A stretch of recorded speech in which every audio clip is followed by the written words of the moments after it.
Whether it's a product for home or business, farm or factory, you can be sure if it's Westinghouse.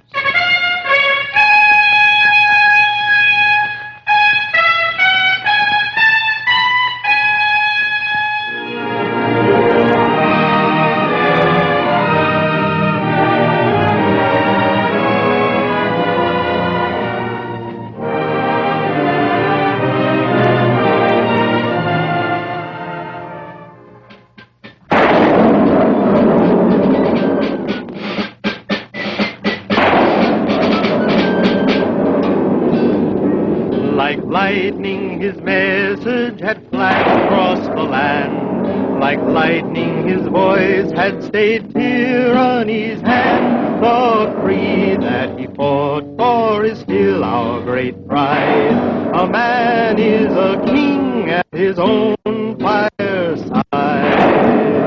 His name was James Otis. He lived long ago.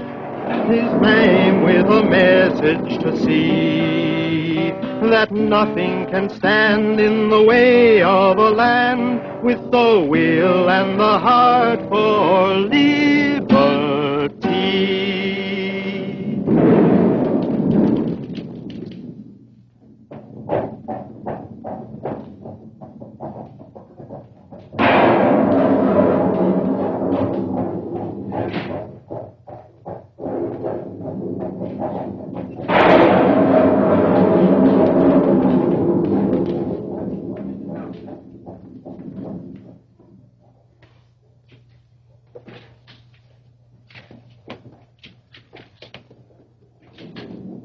Mr. Otis, sir. Well, good evening to you. Good evening, Mr. Robinson.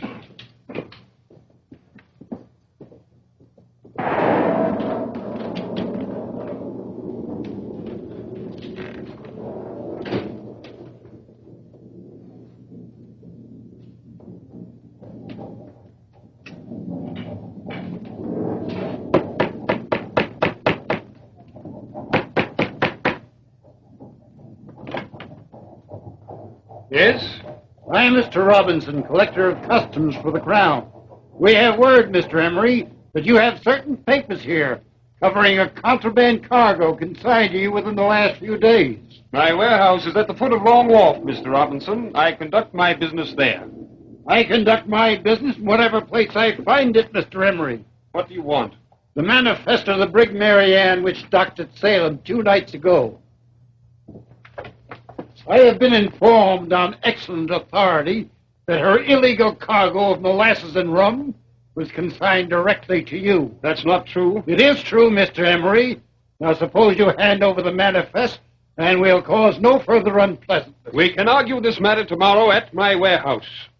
We will argue this matter now, in your home. Either you will deliver up to me that manifest, or I will rip this place apart till I find it. By what right do you intrude yourselves into my home? By authority of the governor. He has no such authority. You can't come in here without a search warrant. I am in here. I demand to see your credentials. A stickler for detail. Show it to him. This is not a search warrant. No. It is a writ of assistance. It will do. It will not do. These writs have been outlawed in England for 100 years. This isn't England, Mr. Emroy. This is Boston. But by our charter, we're protected under English law. And by English law, these writs of assistance are void. Why, in every English court has declared them in violation of Magna Carta. This is no search warrant. It names no names, nor does it specifically state the article to be searched for or the premise to be searched. You can't serve a thing like this. There's nothing there. Quite true. Nothing there. You will stop this illegal search this moment, Mr. Robinson. It's up to you to stop, Mr. Emroy. Hand me that manifest and we will leave at once. I haven't got it. Please, my good living. Oh. Excellent quality. Only a smuggler could afford them. No, John.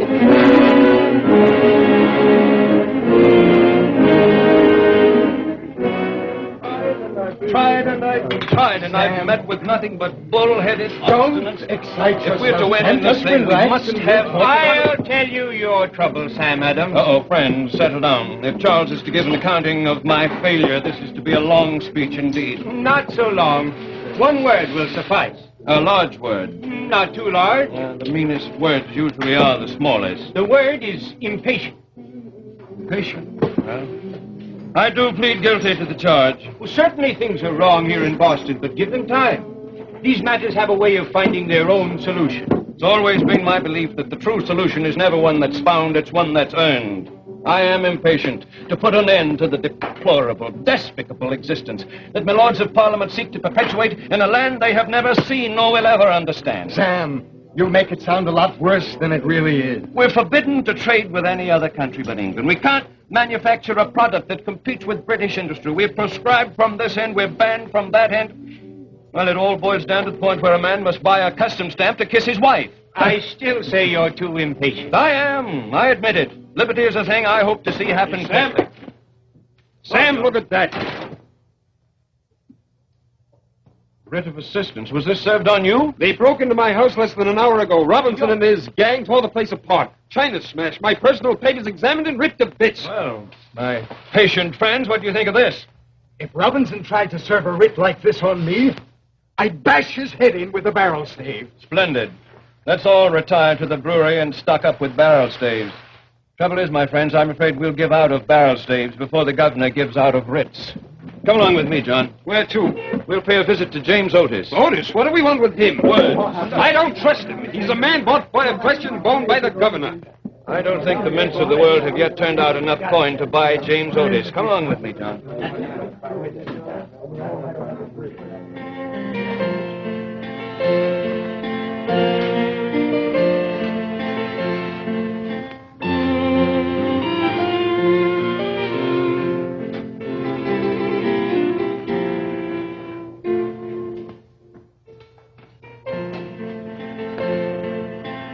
Stand back and let me see how you look. James, do you think your daughter's prettily enough gowned for the governor's party tomorrow? Oh, very prettily, but don't you think that Buddy's is cut a trifle low? Oh, Father. Remember, Elizabeth, it is mystery that captures the interests of a man. Perhaps, but it's the evidence that holds him. Elizabeth. Who is it you're so desirous of holding? Lieutenant Brown, of course. He's good-looking and charming, gentle, and... Heir to a title and one of the richest estates in Lancashire. And a lobsterback. Don't you call him that. He is so. He's a lobsterback. A lobsterback. On account of the likes of him, we have to pay heavy taxes, and our ships can't trade with the Indies. And taxation without representation is tyranny, and don't tell me it isn't so, because Aunt Mercy says it is. Mary. Mercy. Everything she hears from Aunt Mercy, she repeats like a parrot. Aunt Mercy is a patron. Right, Mary, that's enough. There's enough discord and dissidence in the streets of Boston. We don't have to track it into our home. I've warned you, James, time and again. Mary's infatuation for your sister will bring us nothing but embarrassment and grief. How do you think it looks to have your daughter, the daughter of the Advocate General of the province, marching about town her head stuffed full of these wild, rebellious ideas? What would you have me do, Ruth? Well, speak to your sister. My sister's opinions, like the movements of the heavenly bodies, are things beyond my power to control. You could forbid Mary to see her. I will see her still. You're all afraid. Afraid to see the truth. Afraid to admit that his high mightiness, the governor, is nothing but a pirate. A tyrant. He'd even go... Oh.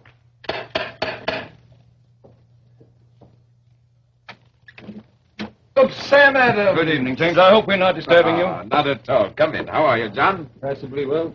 Ruth, you remember John Emery? My daughters, sir. And Sam, of course. Good evening, Ruth. Come along, Elizabeth. I'm very tired. We have intruded, James. Nonsense. Our business is urgent. Well, come into my study. Mary, will you fetch up some wine? Yes, sir. Well, gentlemen, how can I serve you? You can call off your dogs. My dog? Robinson and that gang of thugs he calls his deputies. What has happened? They practically tore John's house apart this evening. Well, did they have a search warrant? Search warrant, don't be ridiculous. Nothing but a writ of assistance. Who issued this writ? The governor? Not in person. He left that job to Mr. Hutchinson. I see. Breaking into a man's house, insulting his family. And you should have seen your friend Robinson smirking and sneering as though he were ants he could trample on. Robinson is no friend of mine. I know that, James. Thank you. But you are in a position to help us. How? Now, two ways. First, use your influence with Governor Bernard to call in these vicious writs. And if he will not, then the second. Join with us in our fight to have these writs voided in court. Well, as Advocate General, Sam, my duty would be to defend the writs, not oppose them. Oh, you'll never do that. I have no choice. God help the man who has no choice. That's not a fair thing to say, Sam. There's such a thing as the obligations of public office. Well, there is such a thing as the obligation to one's own conscience, too, James. How does your heart lie? With Bernard and Robinson and the viciousness of the administration, or is it with the people of Boston, your own kind? And it doesn't invariably follow that my own kind is always right. I'm not sure they're right in this case. There is a law that prevents the colonies trading directly with the Spice Islands of the West Indies. It's a bad law, I'll admit, but still a law. Now, the merchants seek to subvert the law by subterfuge, smuggling. Bernard seeks to uphold it with the use of force and illegal writs. I say both sides are in error. Except for this. The merchants are protecting their property, their homes. Bernard is protecting nothing except his own pocketbook and the selfish interests of milords of England. Now, this is a time for taking sides, James. None of us are above this fight. We're all in it up to our armpits. We're in it. You're in it. I will speak to the governor. Is that all? Isn't that what you want? Will you help us rid ourselves of these writs? I can't promise that. Not now. Well, we won't take up any more of your time, James. We're on our way, John. Mary, will you show the gentleman out? Yes, Father. Sam, I will do what I can. Splendid. Good night, James. Sam. Good evening. Good evening. She's as pretty as a mother.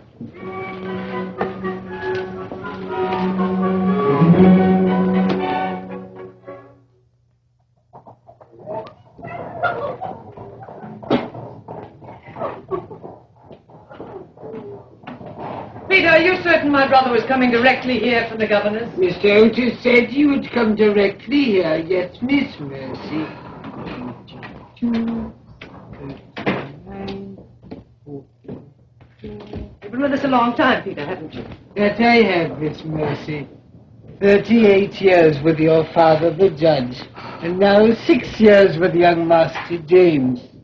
And during all that time, at the end of the day, there is always a perfect balance. Why, I should hope so.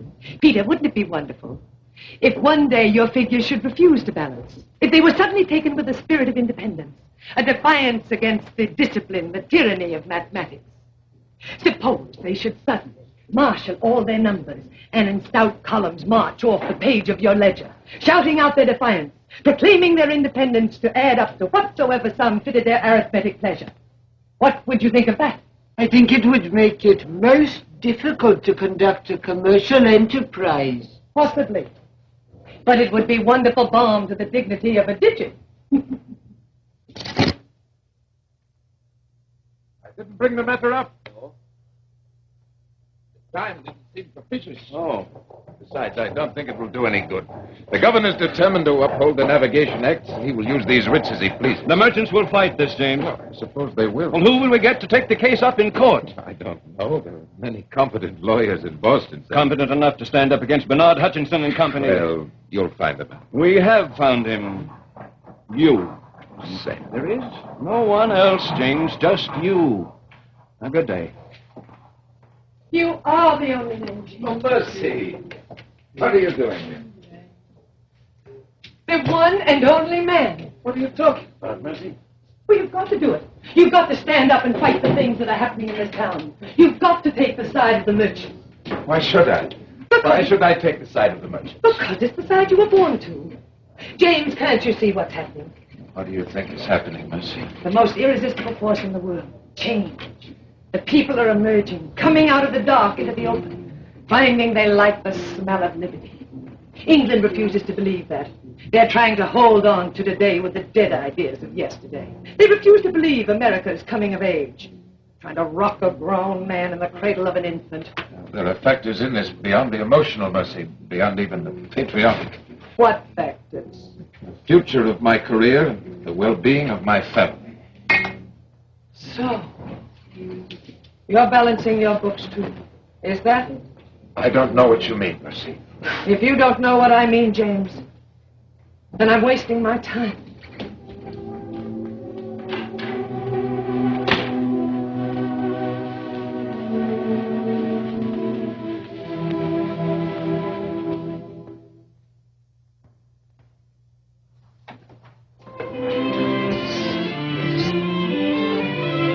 I can't quite understand why all this ruckus about a few shillings tax.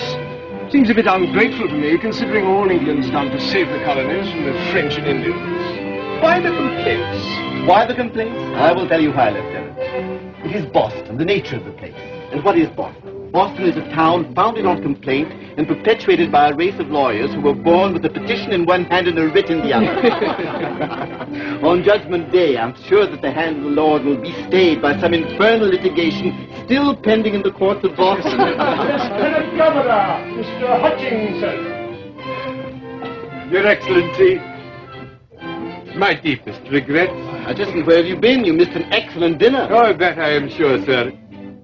With your permission, I wonder if I might have a word in private with Your Excellency for a moment? What? Tear myself away from this congenial company? I should say not. Come, sir, speak your speech. I'm sure that no vital state secrets are involved. As you wish. Madam, I had occasion to stop by the British Coffee House this afternoon, and I overheard a conversation that was so intriguing it kept me sitting there much longer than I'd anticipated. Sir, it seems the merchants of Boston are combining into a conspiracy against Your Excellency. They're always conspiring against me. What is it this time? They're going to take legal action in court to prevent any further use of the writs of assistance. Legal action? Go to court? Yes, precisely. Go to your court, Hutchinson. Yes. Go to your court and ask you to declare my writs illegal. Yes. Very comical. What is not so comical is the fact they've already selected the man to lead their fight in court. So, and who may that be? Sam Adams? No, not Adams. James. Mr. Otis. Perhaps you could help us with a little matter.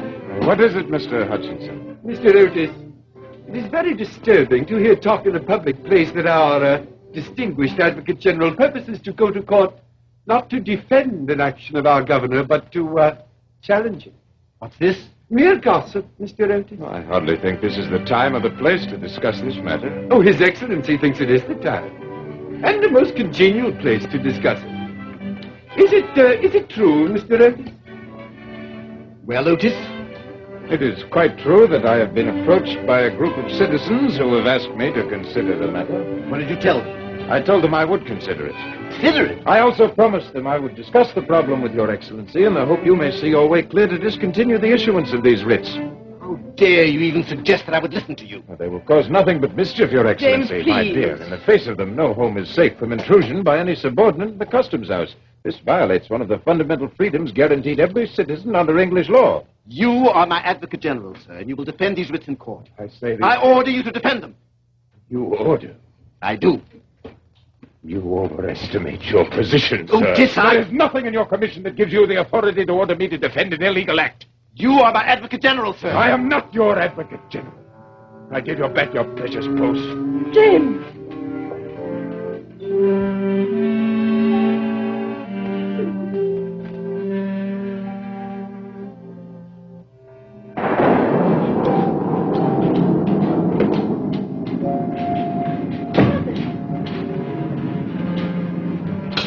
Grandmother and Elizabeth. They stayed.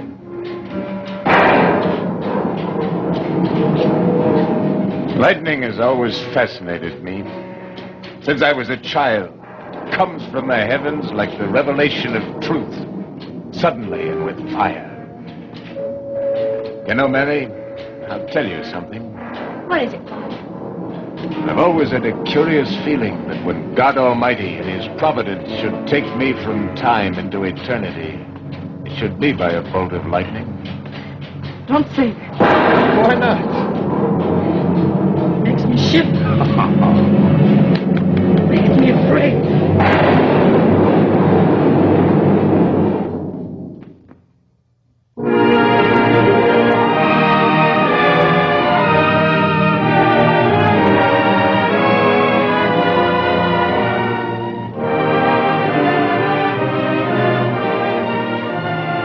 you've seen part one of A Bolt of Lightning. Let's turn to our Westinghouse program and Betty Furness. Don't buy till you see these. Wonder what they are. These are instruction books for different makes of refrigerators. Usually you don't get to see these books until the refrigerator is delivered to your door. But believe me, you'd save yourself a lot of confusion and really know what you're buying if you'd read that book carefully before you buy. For instance, what does it mean to you when a refrigerator claims in its advertising that there's no defrosting? Well, I know of 3 different refrigerators that make this claim, and yet the instruction book on the first one says, frost does build up on the freezer, and in preparing to defrost it, the book advises you to remove the frozen foods. Now, is that your idea of no defrosting? The second book advises you, when the frost gets thick, to scrape it off, like that. Now, that isn't my idea of no defrosting. And the third book frankly says that you can speed up defrosting by placing a pan of hot water in the freezer. Obviously, these refrigerators don't mean the same thing that Westinghouse means when it says no defrosting. Here is the Westinghouse Care and Use book, and it says the Westinghouse frost-free refrigerator completely eliminates the disagreeable task of defrosting. Now, that means that you never have to take your frozen foods out of here because the frost-free defrosts itself so quickly that the frozen foods stay safely, steadily frozen all the time.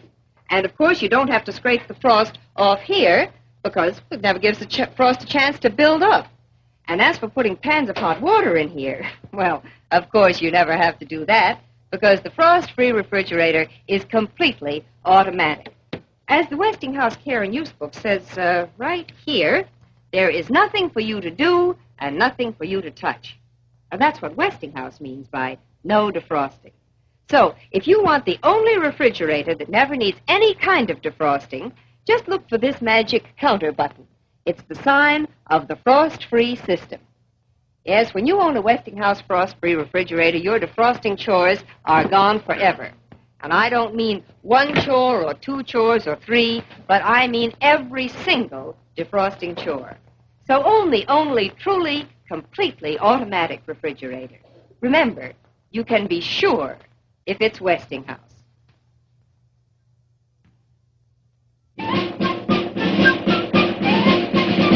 Now let's return to Westinghouse Studio 1 and A Bolt of Lightning.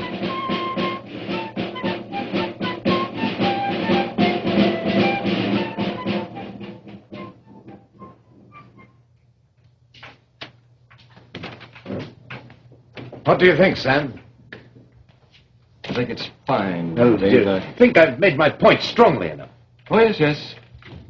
Yes, a good speech, like good wine, requires a touch of mildness. Otherwise, they both have the tendency to make one seek the solace of the nearest couch.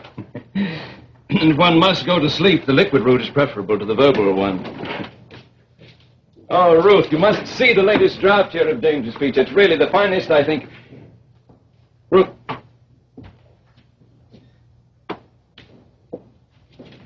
Am I your very special villain, Ruth? Some cold meat on the tray and some milk. Thank you. We haven't eaten all day. Ruth, we've been friends, and very good friends, too, for a long time. Losing that friendship would be a very heartbreaking thing for me. I don't think you have a heart, Sam. I think you're selfish, I think you're dangerous, and I think you're mad. Ruth. No. Let us say it, James. I think what you have done to James in the past few months is despicable. What have I done? What have you done? You've destroyed him. Ruth. You have destroyed him. His career's as good as ended. But there isn't a respectable client in Boston who'd retain him again. We've managed so far, Ruth. Managed to dig our way deeper and deeper into debt. Where will we end, James? In a rookery down by Long Wharf. I live by the docks and I like it. Then stay by the docks with the scum and rabble of the waterfront. Why do you intrude yourself among decent people of Boston? People who want nothing but peace. Why? Only the poor people want peace, too. But there's something else they want. Do you know what it is? Trouble. No, that's not what they want. That's what they acquire. But there is something that they want deeply, passionately. I think the good folk of Back Bay want the same thing. It's a very simple thing. They want the freedom to have a lock on the door of their homes. That's ridiculous. No, it isn't, Ruth. Sam's put his finger in the very heart of the matter. That's why I fight to bar my door against intrusion, whether by a footpad or a constable. The right to the honorable estate of privacy, the right to have a door to my home, and the right to lock that door. I can't argue with you, James. I haven't the will. All I know is that a very few months ago you were respected by every family in the community. Now, look at us now. Elizabeth is running off to Nova Scotia so she can marry Lieutenant Brown and raise a family far from the disgrace of her father.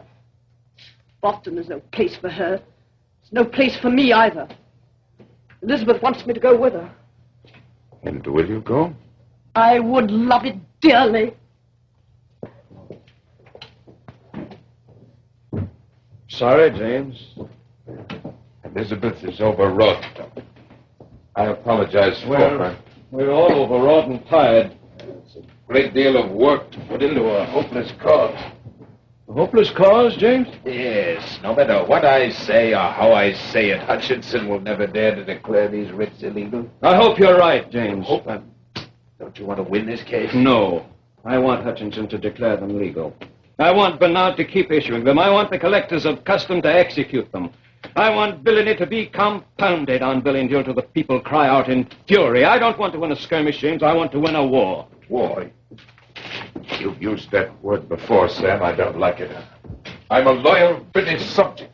The idea of war against Britain is revolting to me. It's treasonable.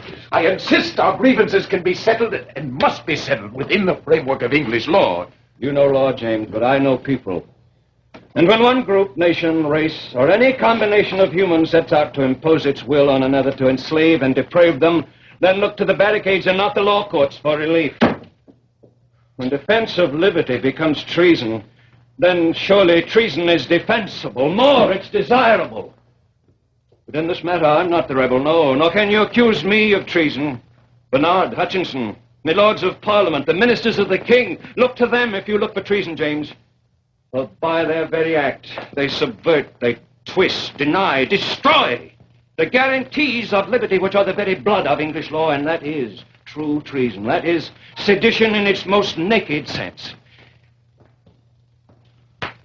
I'll see you in court tomorrow, James. Fine. And I hope to win. Yes. A hopeless cause? Yes, sir. Well, I've only one other thing to say to you, James. What is that, sir? Stand firm. Against all the forces that will try to drain from you your will to struggle, you stand firm.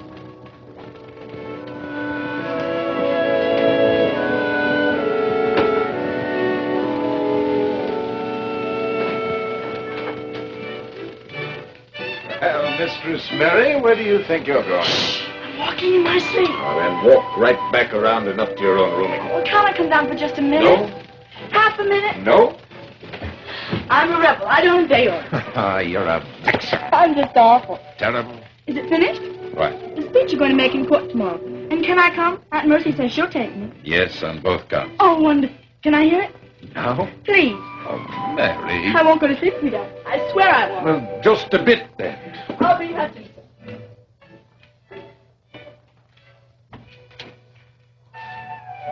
Order in the court! Order in the court! We will hear the petition of the merchants of Boston and sail them on the writs of assistance. The attorney for the petitioner, Mr. Otis.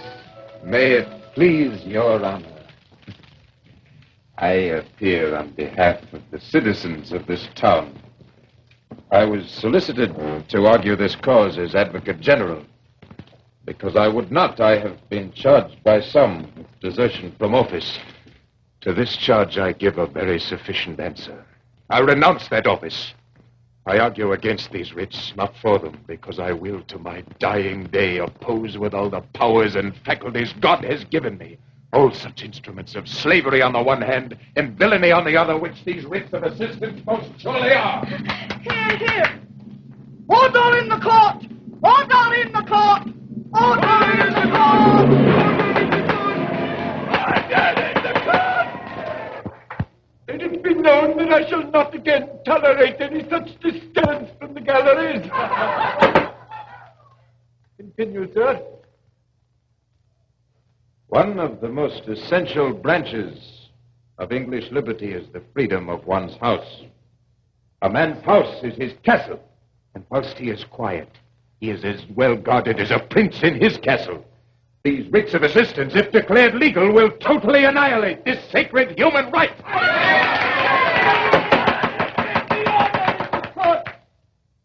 We'll have order.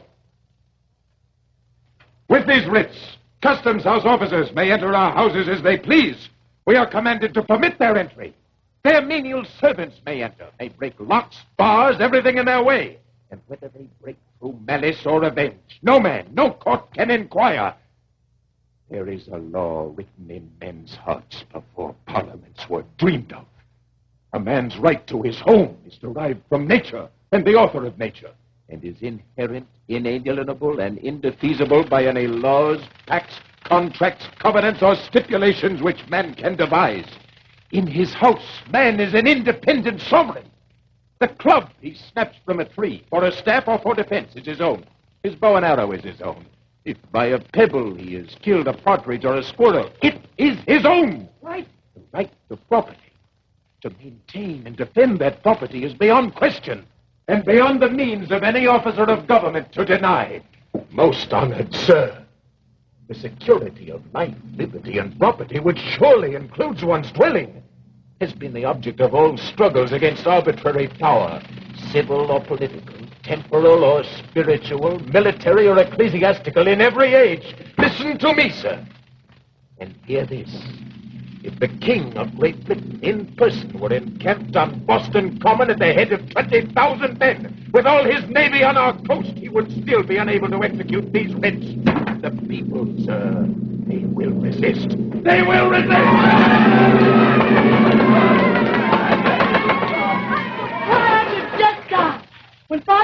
When his speech was over, the people, all the people, stood up on the benches and shouted out their applause.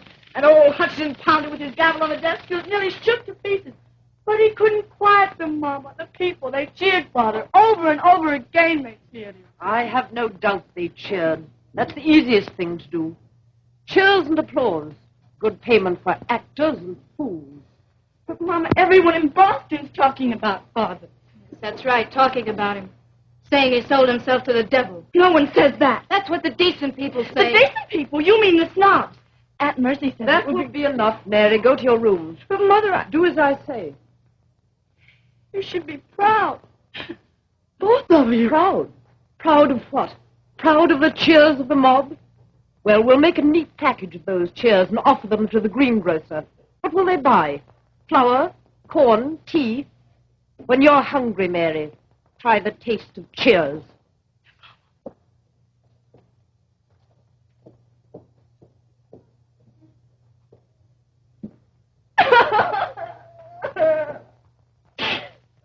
You bungled it.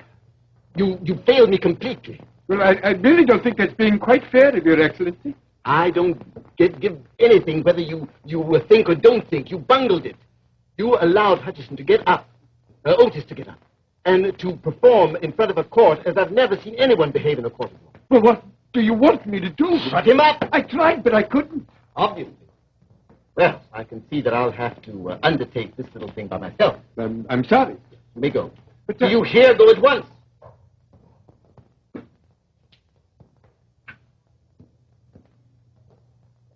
Mr. Robbins. You were in court this morning, weren't you? Yes, I was there, Your Excellency. And how did Mr. Otis's performance strike you? He's got a silver tongue. No taking that away. No, but I understand that he took the trouble to make some very pointed remarks about your behavior as my collector of customs. He did that. I would like to ask you one thing, Mr. Robinson. Do you find these writs at all, at all helpful in the pursuit of your duties? Why, it's a piece of paper I can shove under their noses. Not that I couldn't be just as persuasive without it, if you know what I mean, Your Excellency. Yes, I understand. My boys, that is, my deputies, they know how to do their work. So I've been told, and with enthusiasm. Well, being loyal officers of the king, sometimes they do let their sense of duty get the best of their naturally gentle dispositions. Yes, well, I have a little favor to ask of you, Mr. Robinson. There is a faction in this town that's causing me a great deal of annoyance. Yes, they're upsetting the usual placid nature of this colony, and we, all of us, wish to maintain peace and quiet. By all means, peace and quiet. James Otis, Sir Sam Adams, John Hancock. Troublemakers, all of them. I know what I'd do if I had a free hand. Oh, I'm quite satisfied on that score, Mr. Robinson. Of course, in your official capacity, there isn't much you can do. That's the sad truth. But as an individual, as a free man who has been put up to public ridicule, as no doubt this morning you were by Otis, well, I should think... Is this the favor you're asking of me, Your Excellency? I'm asking nothing specifically. But if Mr. Otis could be shown the error of his ways, if an example could be set, if others of his rebellious brethren would be shown what happens when one defies or attempts to destroy the king's law. I understand. You do? Perfectly. Good. I think you will find this rather a profitable little undertaking, Mr. Robinson. Well, I was never known to turn my back on a little honest profit. Oh, I shouldn't think so. Might I? Pray do.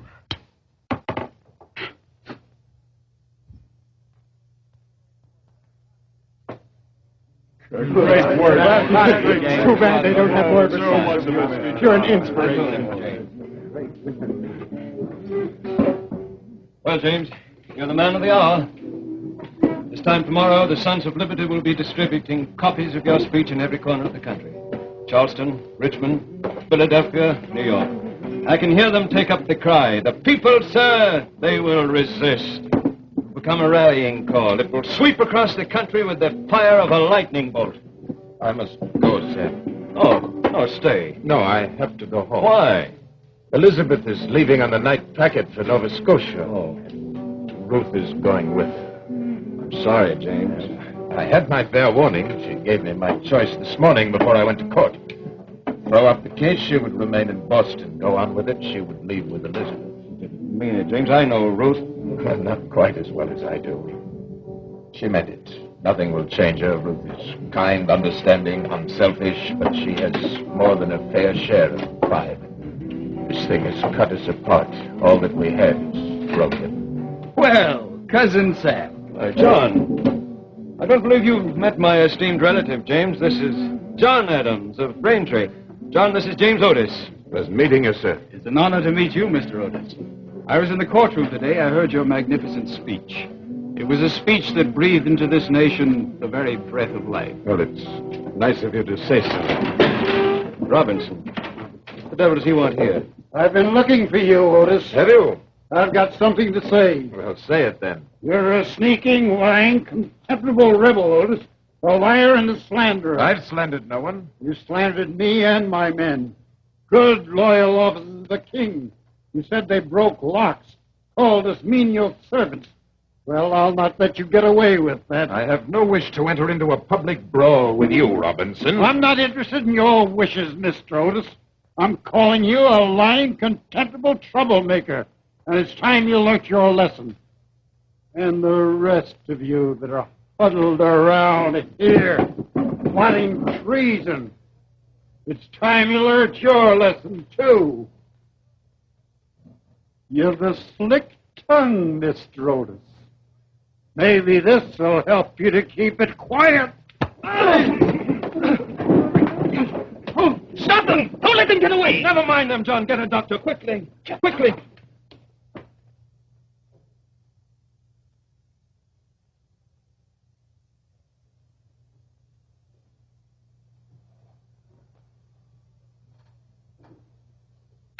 Mary, you should go to bed. No, Go to your room. I won't. You can't expect the child to leave while the doctor is still in with James. It's very late, Mary. There's no point sticking around here. I'll come and tell you what the doctor says as soon as he comes out. Mother, please. Oh, let her stay, Ruth. Mercy, listen to me. I want you to get out. Ruth. Get out and stay out forever. What's Aunt Mercy done? She hasn't Be done quiet, anything. Mary. If your mother desires me to leave, of course I shall. I'll pray for him. How badly is he hurt, Doctor? The surface wound doesn't seem to be very serious, but I'm afraid he's suffered considerable discomfort to the brain. He will get well. These things are unpredictable, Mrs. Otis. You'll need constant care for a long time. And quiet. I think it would be best now if you were all to leave.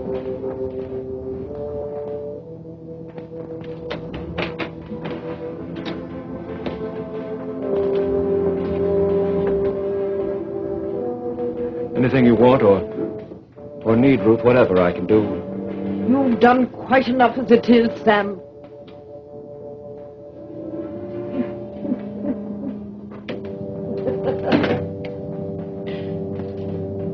Can we see him, Doctor? For a little while, yeah.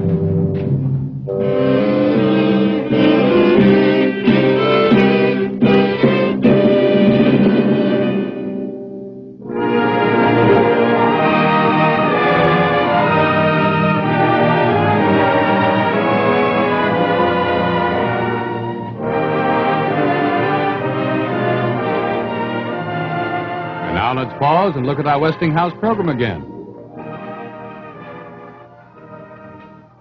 Thanksgiving, a holiday. Well, it certainly doesn't look like a holiday for Mother. It sure doesn't, the poor dear. Mom has to keep that turkey company, watching it like a hawk. There she goes to baste it again so it won't turn out dry. But there wouldn't be any basting or any worrying or any work at all to roasting a turkey if she had this completely automatic Westinghouse electric roaster oven. Let me show you how easy it is to roast a turkey in this Westinghouse roaster. First, you pick up that nice fat bird and set it into the roaster like that. And there's plenty of room. See? Then you put on the self-basting lid with the look-in cover. Then you set the true temp dial to 300 degrees. Then you stay out of the kitchen and leave that turkey alone. Your Westinghouse will roast it to perfection, baste it automatically, and turn it out so tender and juicy that you'll say, why, there just never was such a turkey. Oh, my goodness, I almost forgot. Here are the whipped potatoes for Thanksgiving dinner. Don't they look just perfect? That's what this handsome Westinghouse food crafter does. It mashes them, and then it whips them until they turn out fluffy and creamy like that.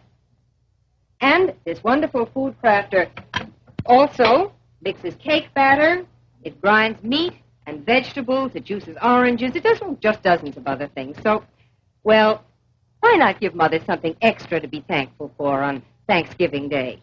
She'll love this new food crafter, and she'll love the Westinghouse electric roaster oven, because they'll do her work for her not only on Thanksgiving, but most every day. Remember, you can be sure if it's Westinghouse.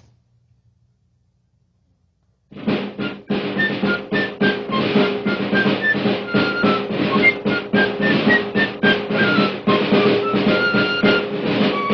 return now to Westinghouse Studio 1 and a bolt of lightning.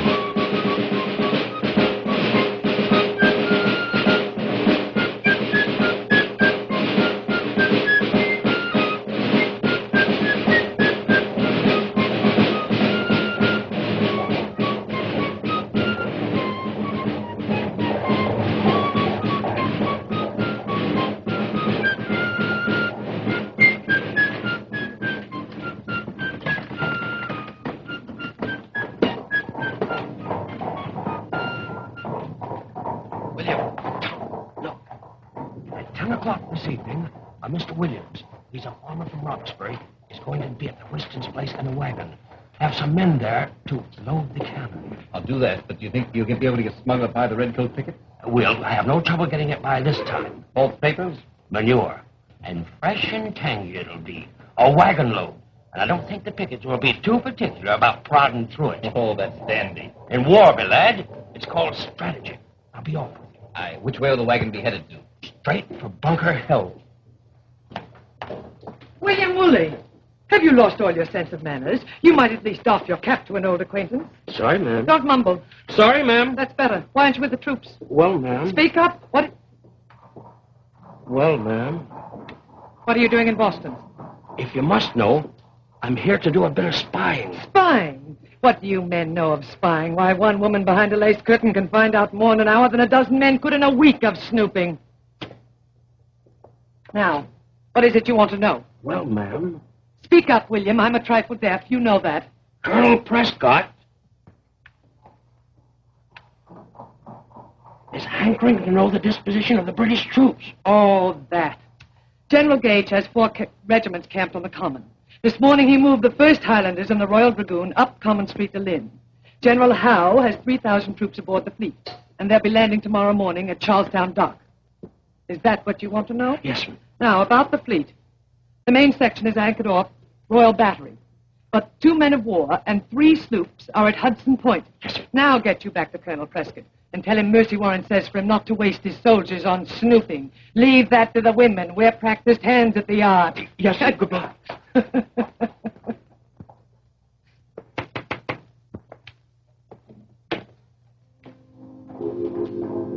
Mercy! Mary, my darling. Come in, please. Is your mother at home? Tell her I'm here.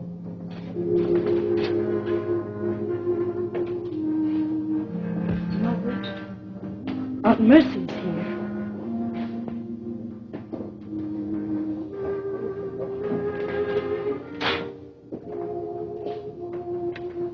Come in, Mercy. Well, nothing's changed. Not in 7 years. Only people change. Brocade and woodwork are beyond the reach of time. Sit down. I can't offer you tea. We have none. But there's not a pound of tea in Boston, except the British commissary in the governor's house. Gage hopes by this blockade to force us into submission. Actually, these little pinches are just what we need to keep us awake and angry. I'm sorry, Ruth. I forgot you don't feel as we do. I have an island here, Mercy. An island of solitude I've built for myself. I've put up a barricade of silence. I know nothing of what goes on outside that door. My husband once told me that he fought to maintain the highest state of privacy. I see to it that this battle, at least, he's won. How is James? How is James? Father's mind is almost completely gone, Aunt Mercy. But up until a little time ago, he seemed almost to be getting well. He'd be fine for days. Write letters to Franklin, to Patrick Henry. He even planned to attend the General Assembly. But then the shadow came down again. And now he just sits there by his window, never moving, never saying a word. Ruth, you must take him away from here. Take him away? There's plenty of room in the house at Barnstable. Why should we go there? They'll soon be fighting in Boston. It won't be safe. He may be hurt. Possibly. But he's beyond further hurt, Mercy. Don't you understand that? He lives in a world where nothing exists, not even pain. Well, then think of yourself and Mary. Mary can go, of course, if she likes. I shall stay here. I like my little island, Mercy. And for the little longer that it matters, I'll stay upon it. Ruth, may I come again?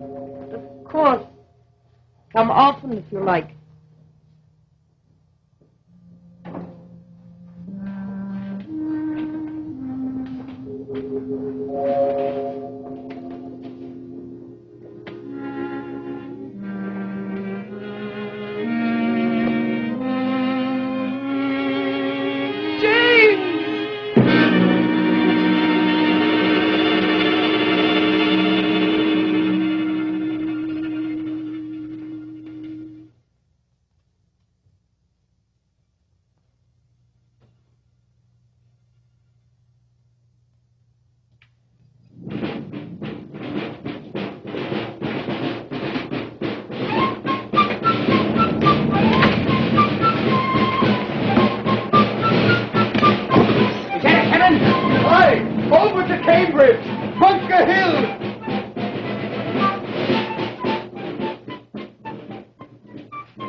Why should I frighten you?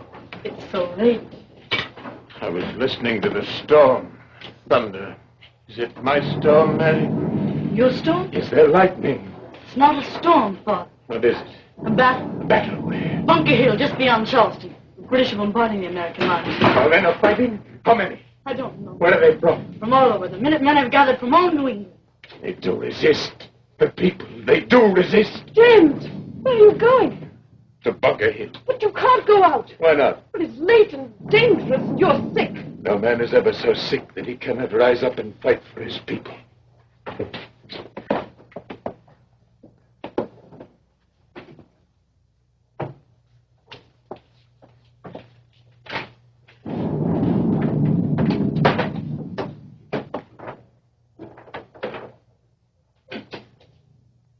Reckon they'll be coming back again. How many rounds you got left? 7. I got 5. Well, I'll make an even dozen redcoats of bear bags. And then what? Well, a musket's got 2 ends, and I'd just as soon dash 'em as bang 'em. William, eh? Come take a look at this. Look at what? Do you ken the ulster at the breastwork yonder? That one? Aye, is there no familiarity about him? No. Likely he's a New Hampshire man. Well, there's something about him. If a man can be sure of anything, I'm sure of this. Sure of what? That's James Otis. Otis? It can't be him. Just said his mind's completely gone and that he acts like a child now. It's him, the old man. He's right here with us. Gives me creeps. Like I was seeing a ghost. If ghosts are abroad this day, thanks be to Providence, they're carrying muskets. Look to the work at hand, Tom. Which one do you want? The one on the left. Second in line. I like a flump, the 5th in line for me. Open the living fire!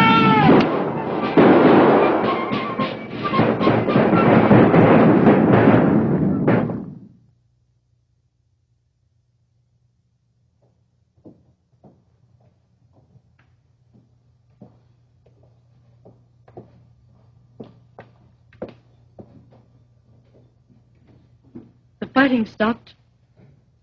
Just begun. A man passing by told me that our men fought wonderfully well. 3 times the British tried to take our position. 3 times they failed. Only when our ammunition was spent did our lines retreat. Did he say anything of your father? Had he seen him? He saw nothing of father. Is he dead on that hill, Mary? No. If he were, it would be an end to his torment. It would be good. Mother, it would be good. I want it. God help me, I want it. I pray for it.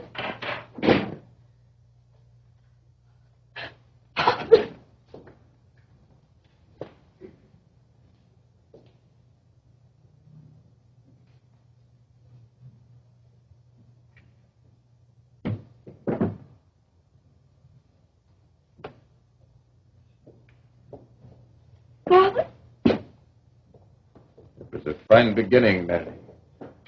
A fine first page.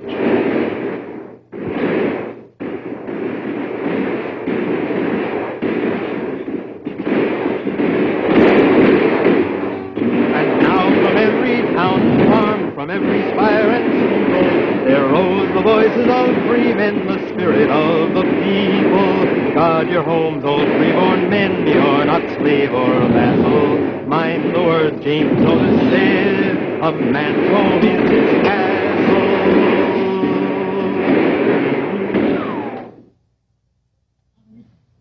Paris, September 1783. Latest intelligence from the French capital reports that the peace negotiations are proceeding at an urgent pace. It is expected that a treaty of peace will be signed at any moment, granting full and complete independence to the former British colonies in America. Leave the windows open, Mary. It's starting to rain. I know. I've been watching the storm gather its force. The clouds hunching up in the horizon like sails fat with wind. The lightning in the distance coming closer. Mary, do you remember what I said to you once long ago about the lightning? Yes. It made me shiver. Why should it make you shiver?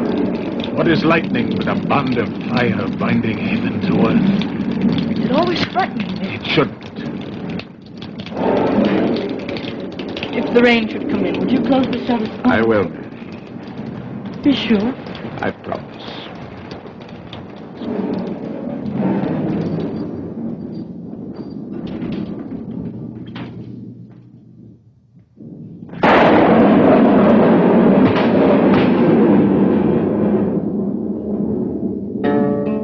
His name was James Otis. He lived long ago. Was he that had the courage to see that freedom is sure when a man is secure in his castle of liberty.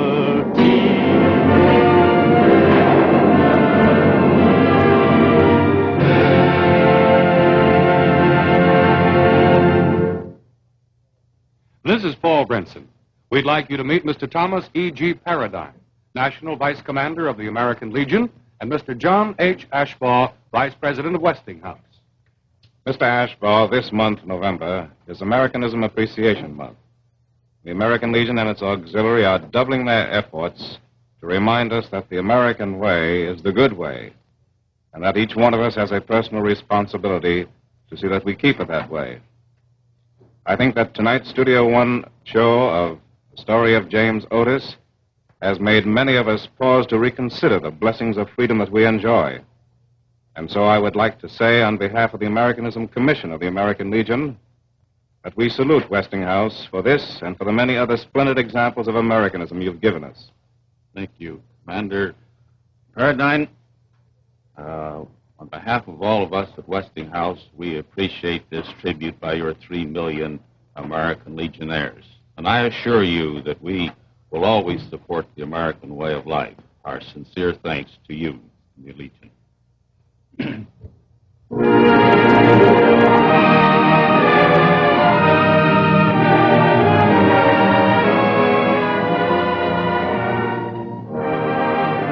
now here's Betty Furness to talk about a kitchen miracle.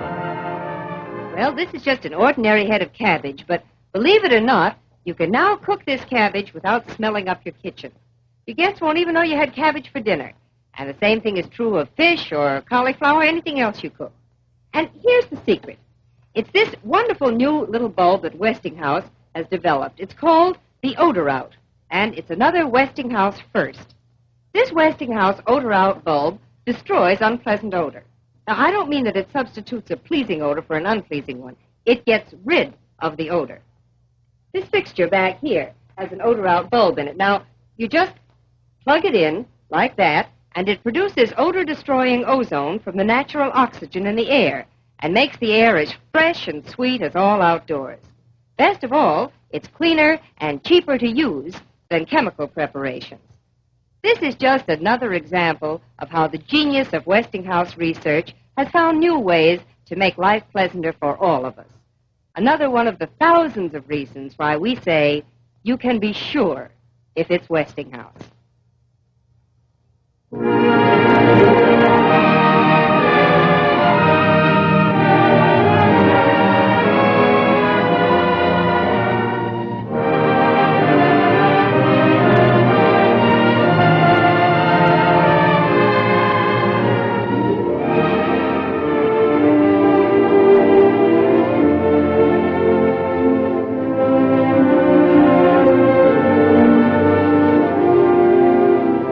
Mr. Heston appeared tonight through the courtesy of Hal Wallace.